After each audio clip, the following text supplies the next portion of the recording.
Fai solo 5 ou 6 anos este mercado pois era unha praza desanxelada, non estaba necesitada a praza dunha reforma, estaba necesitada de un cambio, dunha transformación radical e contundente como a que se fixo aquí, non? Conseguimos o que pretendíamos?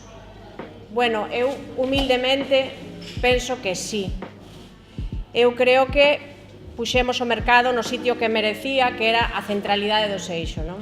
Tomiño se erixe como un exemplo, como un referente desde o punto de vista económico, comercial, pero tamén social, onde se vexa que nas prazas pode haber unha vida económica, unha vida social para todos os veciños, non? Conseguimos que a xente se sinta orgullosa do mercado de Tomiño.